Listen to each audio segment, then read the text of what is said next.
Yo, what's going on? What's going on? Welcome to another D-Dot's Producers Corner video tutorial. You know what I'm saying? This is your boy, Big Rich. It's been a while since I did one, but, you know what I'm saying? Been busy doing other things and whatnot.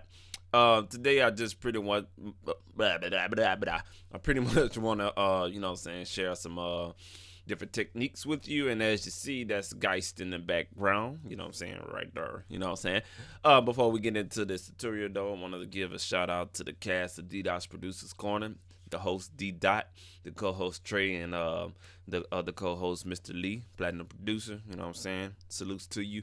You know what I'm saying. Shout out to the Joint Chief of Staffs, you know what I'm saying. Big salutes to y'all and the whole Icebreaker Radio family. Salutes to y'all too. Excuse me. And happy 4th of July as well. Today we're gonna pretty much get into how you can break different outputs from your VSTs and route them into audio tracks using Ableton Live. Okay. Now I'm using Ableton Live 8, the 8 version. And today I'm pretty much going to be demonstrating on the F expansion Gist VST, which is pretty much a drum module, a virtual drum module, drum machine, or however you want to call it. Now this baby is powerful. I did a long video on it, but I gotta slim it down, but it's gonna be one of those 25 minute videos because this thing goes in depth. You know, I try to cover everything in one video, but you know what I'm saying, I'm pretty much gonna show the important part. You know what I'm saying, if you have this in your arsenal already, then you will know that, hey, you know what I'm saying, okay, this is how I do it to have more flexible control. Now if you played with the Gist before, this thing is powerful. You could do actual mixing inside of this VST, you know what I'm saying. You have 4 slots where you can do, you know what I'm saying, compression, EQ, delays, and reverbs all on one, all insert effect slots on one channel. And you have up to 16 channels or 16 pads that you can do drum work on. It has a built-in sequencer, pattern sequencer, so you can go in there and draw out your you know what I'm saying, your snare rolls and all that good stuff. And the layering, you have 8 sounds you can layer up per pad, you know what I'm saying. So on one pad, that's two tambourines right there. Well, we got 2 tambourines, but we have another 6 slots we can fill up and layer on top of this one pad, which is pad 10. You know what I'm saying, very powerful, and you know what I'm saying, very light on your PC. Your PC processing power as well, you know what I'm saying. But we're going to get into what the video is really focusing on and routing your audio. Now, there's a lot of VSTs that does this, big VSTs like Contact, Battery, here, Gist, and a couple of other VSTs that have more than 1 or 2 audio outputs. And this can expand, I think, up to 8. And the way you will find that out is you'll go to the pad that you want to route your audio out. Okay. Now, we're going to start on, I got my kick drum on pad 16, right? So I'm going to go right here where it says parent. Click that and you'll see you got a master output, which will route that kick drum sound to the master output of this VST. And then you have more options. You have up to 15 sub output routing options. You can route your output, you know what I'm saying. That's pretty awesome. Now you're probably asking, well, is it stereo, is it mono? Well, it all depends on your sample. Obviously it's probably going to be stereo, unless listed otherwise. I really didn't test that part of it, but you know what I'm saying, it is what it is. You know what I'm saying, it's gonna be stereo. If not, it'll probably switch it to mono or whatever the case may be. Okay. And you have busing routing options as well. So you can route these to bus channels, and I think that's just kind of like, yeah, that's internal for the bus. So you can bring that into the bus layer, and you'll see right here, you go to the global mixer and all your auxiliaries right there. So you can route all your kick drums, and you can bring those into a bus. So let's try that out. I'm gonna go off of the subject matter. We're gonna take that to bus 1. So we got kicks 15 and 16, 15 and 16 on bus 1. Okay, right there. And this one is on bus 1 as well, as you see. All right, now if you go to the global mixer tab at the top of the deal, you'll see auxiliary bus 1, kick 15, kick 16, and then you can use their this Gist has internal processors. So if you want to, you know what I'm saying, put a compressor on both of those, choose a compressor, you know what I'm saying, drive that sound, compress, you know what I'm saying, which is give you flexible options if you don't have plugins. You know what I'm saying, third-party plugins, you can use their processors inside the VST to get your drums sounding professional. So we're going to turn that off, actually just get rid of this little deal. Alrighty, and we're going to go back to the pad mixer window. That's where you'll be working in primarily, and put that back on parent. Alright, now to get into the actual video tutorial. You know what I'm saying, excuse me. The thing that you want to note is that you want to have total control of your drums. You know what I'm saying? To mixing the drums individually to, you know what I'm saying, routing all your drums onto one sub mix channel or auxiliary bus to do some, you know what I'm saying, mix bus processing. So that's definitely important. You know what I'm saying? You just can't make the drums, put an EQ, put a compressor, or EQ, and call it a day. You know what I'm saying? It takes further processing in order for your drums to sound good. All right, for this matter, we're gonna take the kick and the two kicks, and we're gonna put those on two separate audio channels. So the first thing we want to do is, you know, your kicks are on 15 and 16. I did not label these, and I don't think you can rename those. No, you can't rename those. So what we're gonna do, we're gonna put 16 on sub output 1, kick 15 on sub output 2. All right, now you don't hear no sound, right? Alrighty, that's because that audio is going to those specified channels or output channels. All right, so we're gonna go to 14. What we got on 14? We got a, yeah, we got this clap and we got this clap. All right, now these claps are played simultaneously. So if we hit play in Ableton Live,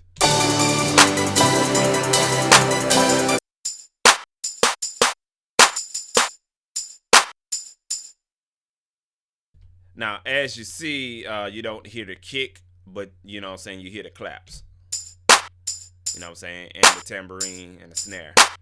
Okay, now these claps are pretty much played the same pattern, the same way. So what we're gonna do, we're gonna take 13 and 14, and we're gonna route those onto the same channel. Now, what you do is you go click sub output 3, and the next one sub output 3. Bam. You know what I'm saying, and those two claps are gonna, you know what I'm saying, they're going to be on the same audio channel being processed with the same processor. You know what I'm saying? So that's what that is right there. The next, we got two more sounds, which is a snare.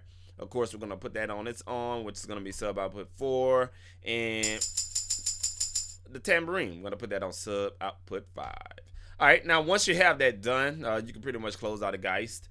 And in Ableton Live, you probably want to open up, you did 5 output channels, so you want to create 5 audio tracks. All right, so just go ahead and create audio tracks.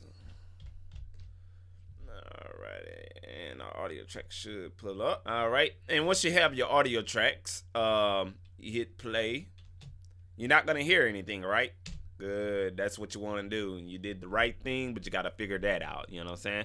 So what you do next is you're going to go to each audio track, and you can pretty much highlight all 5 of your audio tracks. All right, and you can change the option that you want to choose, and you see you have all your different VST instruments that you have in your session. You can pretty much choose what the one you want to affect, which is going to be the Gist. And as you see on the list, the Gist is the only thing up there. It's 8 Gist, as you see, corresponding with the Gist VST channel that we were using. So you want to pick that one. Make sure that you name your stuff like main drum mix or whatever the case may be. That way it's easy to identify in this list. So we're going to choose that, and that's going to change all of these options. The audio from. It's set up real easy, folks. Just think about how routing is. So your audio from is going to be coming from the Gist. So all the audio coming from the VST Geist is going to be going into these audio channels. Now, it don't just stop there, because if you hit play, you're still not getting nothing, folks. Why? Because as you see underneath Geist, it says post mixer. Okay, the post mixer is pretty much the master output, the 1 and the 2. You know what I'm saying, coming from the Geist.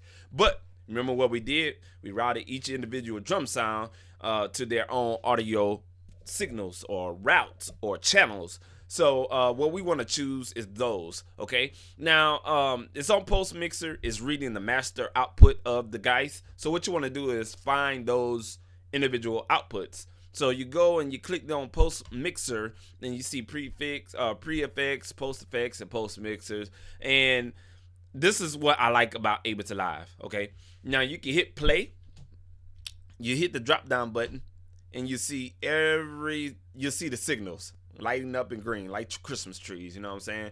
And you just got to remember which one you chose. All right, so we're gonna hit stop, and we're just gonna hit 1 through 5. Bam, right there. All right, cool. Now, as you see, I have all my tracks highlighted. So we're going to want to change that. So I'm going to change it back to post mixer, and I'm going to unhighlight these tracks. All right, there we go. Now we can go sub output 1, sub output 2, sub output 3, sub output 4, and sub output 5.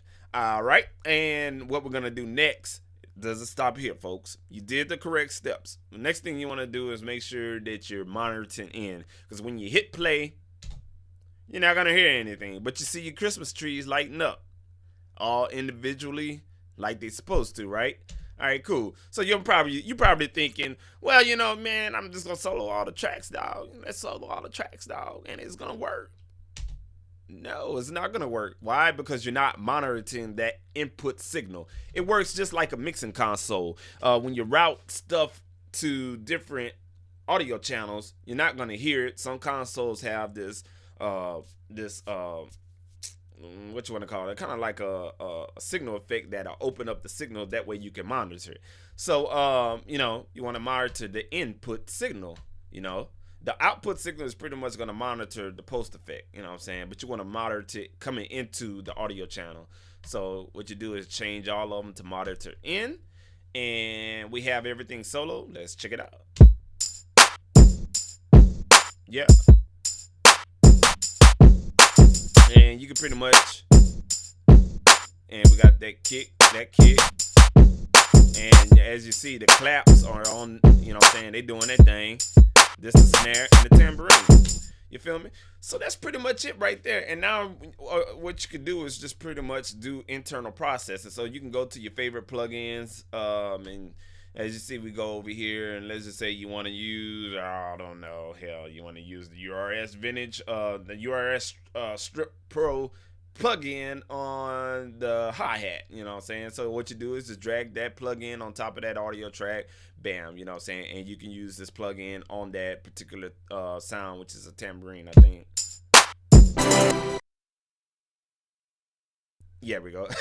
Muted myself for a second. But if you solo that sound, now that's another problem, and I'm glad I wanted to show that to y'all. When you're monitoring in on audio channels coming from a source, you want to make sure that source is soloed as well. So you just solo the Geist, hold down Control, press solo with your mouse, and you'll be able to monitor that tambourine.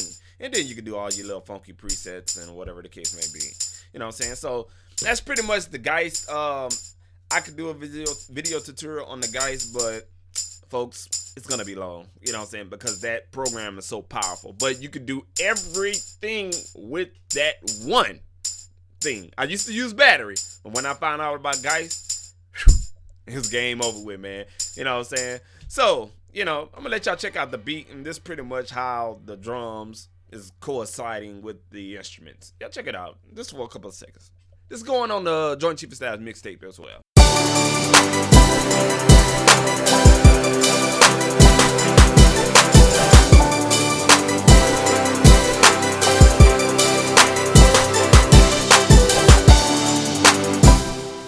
Yeah, you know, so that's what they're doing right there. Now, I showed you the Geist, and same thing goes with other instruments. And I forgot to mention things like Superior Drummer, Easy Drummer, BFD, BFD drum module. As you see, I have the Easy Drummer as a as supporting my overheads and hi-hats and cymbals and stuff like that. Now if we solo the Easy Drummer and the Geist, you'll hear how they mesh together. Alright, now that's the Easy Drummer. And as you see on the screen, it's just playing overhead. Alright, now let's include the other drums.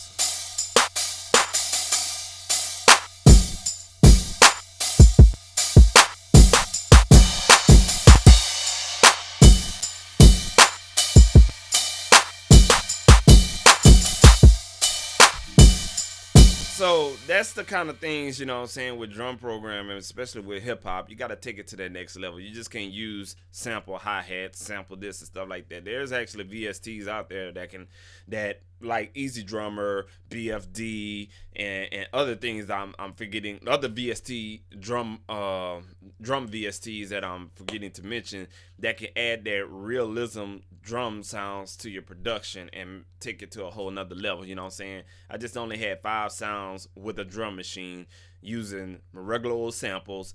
Come back, double back with the overheads with the Easy Drummer, and I mean, you make your drum track come here to here, you know what I'm saying? So that's real cool. And the good thing about the Easy Drummer, the same thing applies with that. And as you see, look real closely to this Easy Drummer mixer. Now you see the microphone, kick, snare, hi-hats, rack tom, floor tom, hi-hats, this, that, and the other, you know what I'm saying? You can actually go and change that. All right, now how you would change that is you would go to your hold on a second, folks. Okay, yeah, you go to the output. I'm sorry, brain fart. You see right here, the output is track 1 all the way across on all the channels. Let's just say you wanted to take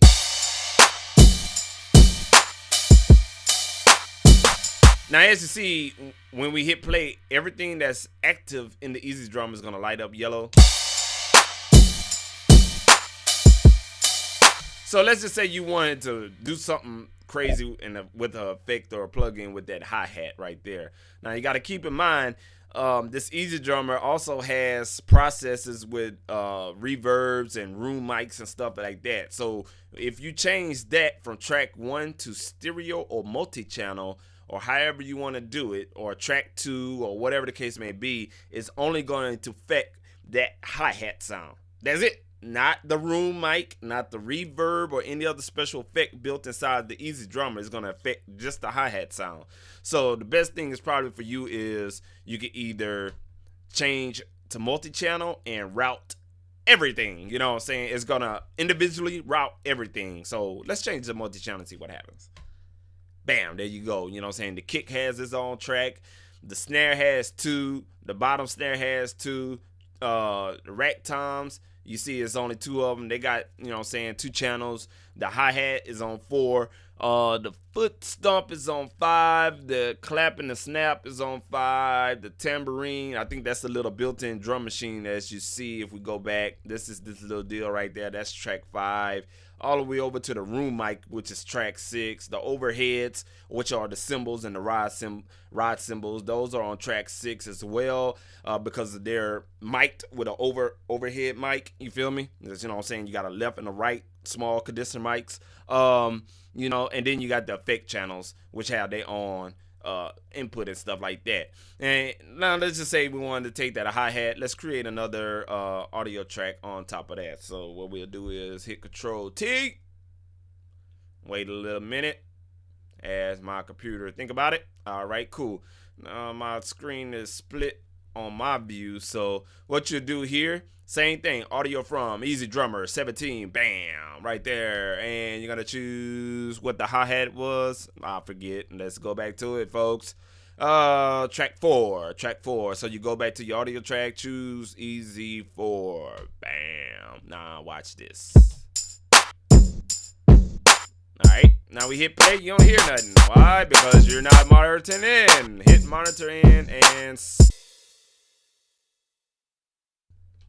alright, You don't hear anything? That's because we don't have the source solo. So you hear that hi-hat, right? Fucking cool, right? Yeah, that's awesome, you know what I'm saying? So we're just gonna bypass that. We're gonna change our output back to track 1 on all of these bad boys.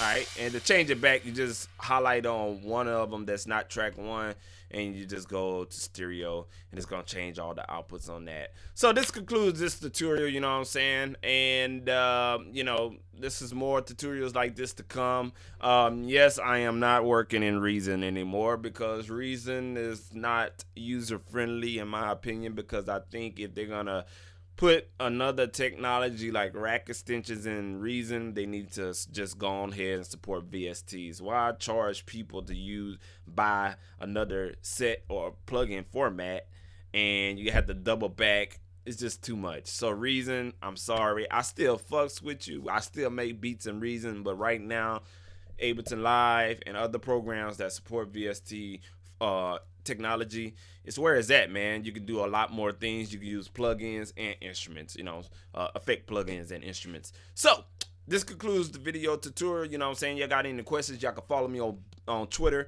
at Big Rich, BIGRYCH. Y'all can check out my website, www.jointchiefofstylesproductions, and that is spelled www.jcsproductions, drop the S, replace it with a Z.com. You know what I'm saying?